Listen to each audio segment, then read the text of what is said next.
Hey guys, what's up? Kuya Sid, Ate Rose. Ate Rose, and also joined by Bon Jovi, Pepe, and Jack.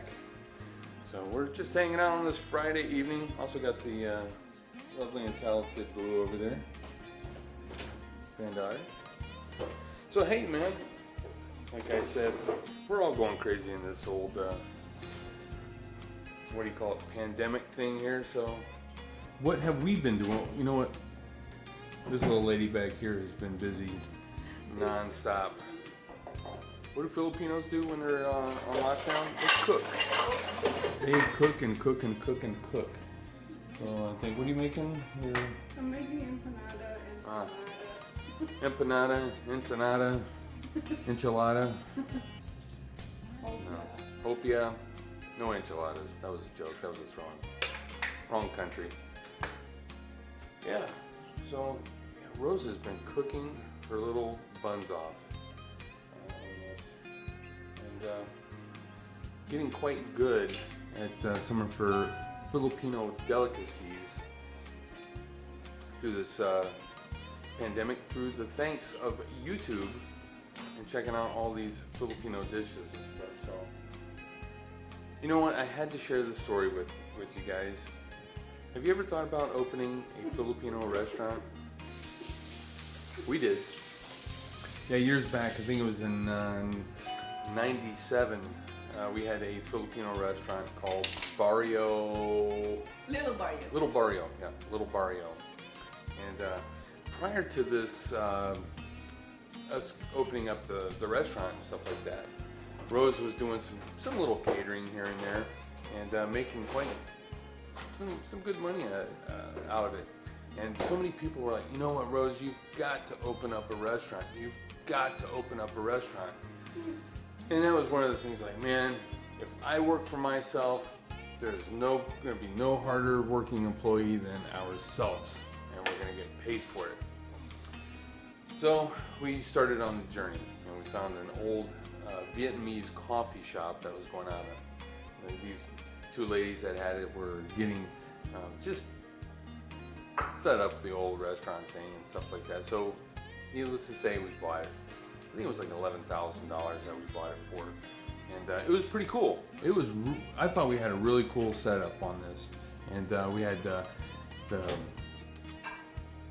TFC when it first came out. We were like the second ones here in Phoenix to get TFC years back.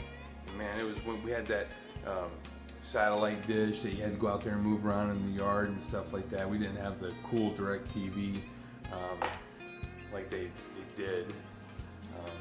But yeah, we had to go out there and move the old antenna around. But yeah, we had the TFC at the restaurant. We had karaoke. Man, we did it all up. I mean, it was really a festive place. Really cool. We had a lot of people that said, yeah, man, we want to get in with you on this. We'll help you. You know, I don't mind going down there and, you know, cooking some dishes and stuff like that. We had an investor lined up who's going to kind of give us our, you know, working capital and stuff like that. So anyway, we get this thing, we get it all fixed up, and boom, we're rocking and rolling. And started out pretty busy, and then it just kind of, you know, just like, you know, when you go to the Philippines, you know, when you get there, everybody's all excited to see you and stuff like that, and then all of a sudden, you know, the shine kind of wears off, and, you know, then it's like a hit and miss type thing. So, but needless to say, it was long, painful hours of doing this. You know, Filipino food has got to be one of the taste-wise, it is a delicious cuisine. And through the years, you know, I went from, I'm not going to try that, to, man, I'll doggone eat almost anything now. So, got him trained. yeah, she's got me trained. You could say it. She's got me whipped. But anyway, yeah, the Filipino food is so tedious. And people, like, really take note, you know, how you cut the vegetables and, you know, the taste and stuff like that. And, you know, if you guys are, you know, in this, have been married to a Filipina, or, you know, been in this Philippine thing for a while, you know that the three regions of the Philippines, Luzon, Visayas, and Mindanao, have different tastes for every dish. Not to mention every province on the side of that. So man, the dish adobo, you go to one party or one restaurant, man, it's delicious, and then you go to the next place and you're like, what the heck? This thing is so spicy, or whatever the case may be, but the tastes just go all over the board. So when you have a Filipino restaurant, everybody is always giving you words of advice on how you should cook your dish. You know, and I got to the point where everybody's like, no, Zoya, you know, you're afritada, you know, you need to put more spice in it. Then the next person say you need to put more oil in it. Then the next person says you need to put more vegetable in it. Then the next person blah blah. Man, it just goes on, and you're like, oh my gosh, you know. I'm like, I think Rose is one of the best cooks, and I'm not saying that. She really gets into her cooking, and if she doesn't like it, it goes right to the can or right to the old dogs. So that she is really, how do you say it? Yeah, just really conscious on her dishes. So, but yeah, that was one thing that really, really frustrated me. You know, another thing too is, you know, how do Filipinos eat?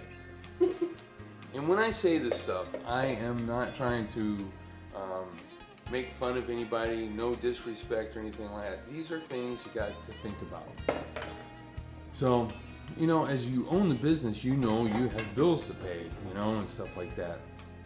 So, Filipinos, big groups of, you know, people would come in, man. You're just sitting there and you're like, oh yeah, this is gonna be a good bill, baby. Yeah, oh yeah, we're gonna make some money off this one. Well, what they do is they order one ulam. And for those of you who don't know what ulam is, it's the main dish. It's like steak. So ulam, they order one thing of ulam, and then everybody else orders a bowl of rice. So I was like, oh my gosh, that bill just went way down. And then they'll sit there and eat, you know, 50 pounds of rice with that one little bowl of ulam. So again, I'm not trying to criticize anybody. I'm just kind of giving you, you know, how it really works. And then they share. You know, and that's something that I know myself as an American. I'm just not, I was never brought up that way to, let's share this one plate of food, you know, and call it good. The other thing was, there's a lot of people that said they were going to, you know, back us up, found out they were, you know, a little bit more busy and didn't have the time to invest. So lo and behold, here's me, a Kano, trying to run a Filipino restaurant. Total, not the thing to do. If it's a Filipino restaurant, they got to run it. They got to do it. They can speak it. They know all this stuff. So there's a lot of other details I'm like really leaving out here. If you got any comments, you know, please share them with us. But yeah, that was really hard. Not only that, when we had the restaurant, Rose gave birth to our second daughter. And she had the baby one day. Of course, one day she had a baby. But when the next day when they discharged her, she went right to the doggone restaurant. So we're sitting there with a newborn baby, you know, and trying to take care of the baby, trying to run the restaurant. It was super hard. I was having problems with cooks, you know, and went other directions, you know, and we were really left holding the bag. It was, needless to say, the long story short, it was an absolute nightmare.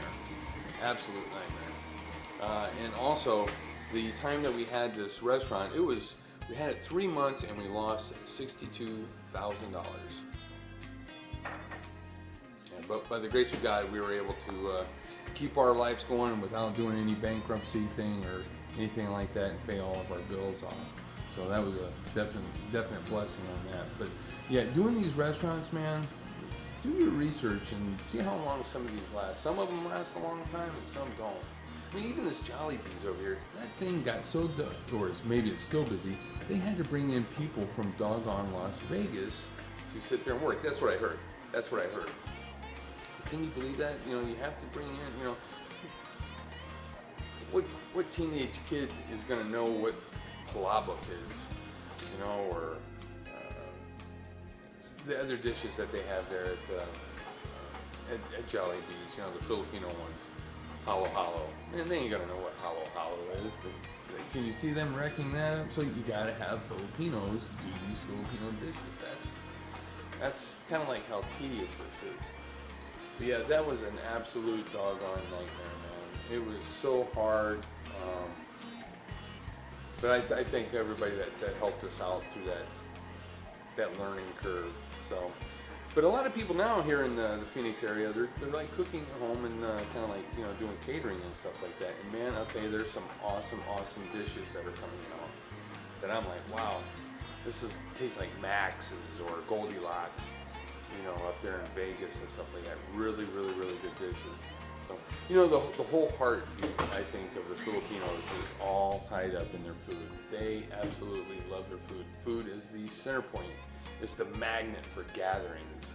They just really, really enjoy it, especially their barbecues and stuff like that. So, if you're gonna ask me if you should open up a restaurant here in the States, a Filipino restaurant, really, really, really, really think about it. Really think about it. You know, another thing is like, we've tried all types of styles, you know, the a la carte, you know, order off the menu. And that didn't work because these dishes, they're just, it takes so long to make, you know, and it just didn't work out. You're like, oh, sorry, sir, I'm out of that dish, you know, and everybody gets all upset. Next thing we did was like, turu turu, turu turu. Is that right? Turu turu? Turu turu is like, you point at the dish that you want, you know, you get, you know, a couple oolams, you know, a meat, and then you get a gulai, you know, a vegetable, and then of course you get your rice. The hard thing about that is that the Filipino food is so delicate under the heat lamps.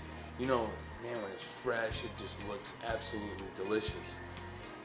But after sitting there for like 30 or 40 minutes under a heat lamp, it just looks like, you can't even describe the visual aspect of the food.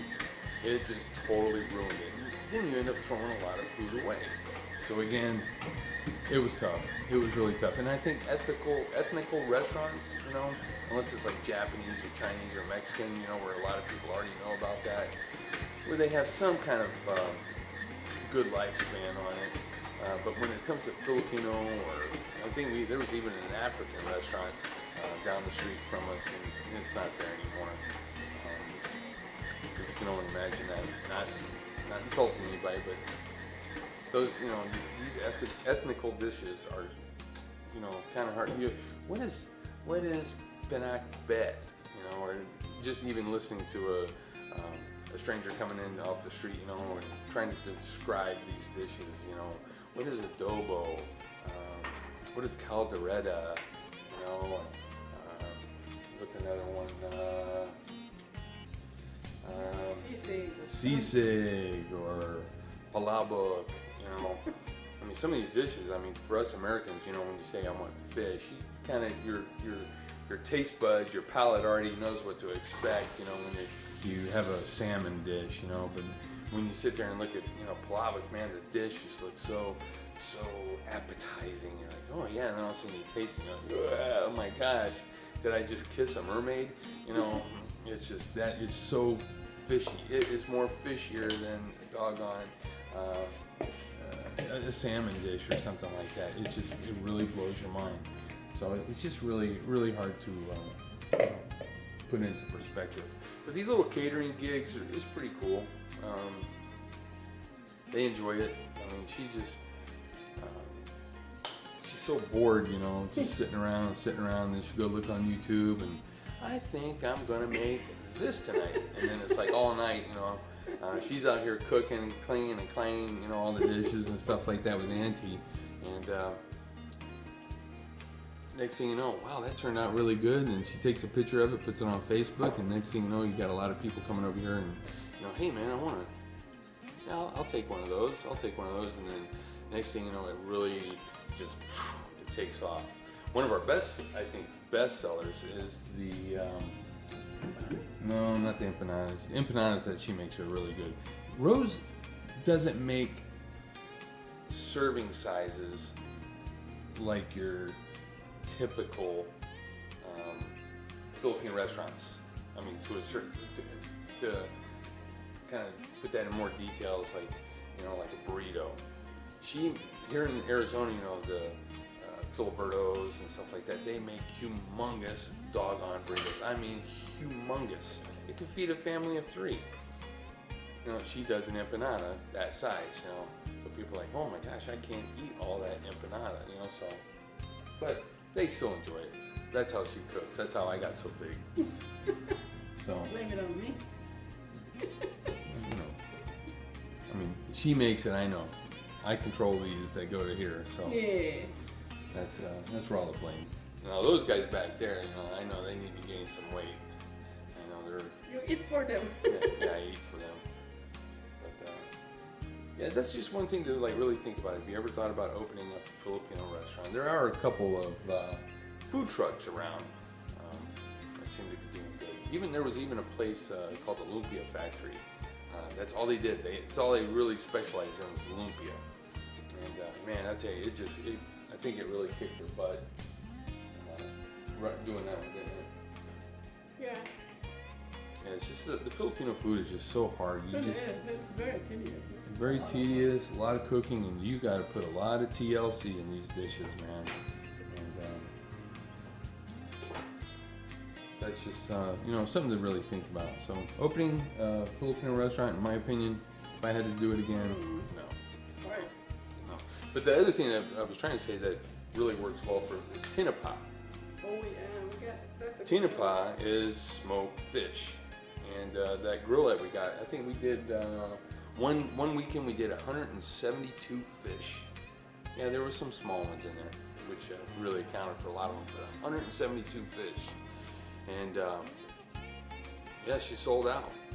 So that it turned out to be a real good dish for us to sell. So and it's fun, you know. It gives me something to do. I mean, I can't sit in here and do this stuff because they got a certain way to cook, you know, cut this and roll that, and how to fry it. I mean, they're so picky on the way that they cook, and for good reasons, you know.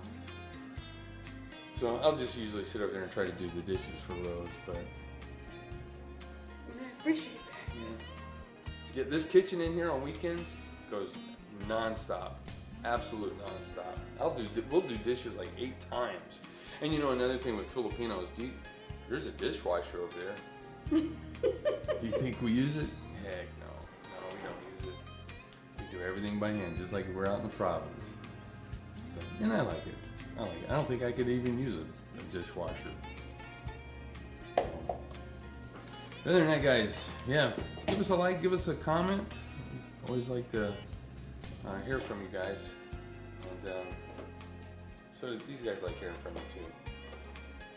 They don't really say that much, but it's always like having them around. So other than that, guys, thanks so much for watching. I hope it didn't take too much of your time. I know you had a choice of stopping by. It always means a lot to us. So other than that, guys, from Kuya Nation, we'll see you on the next one.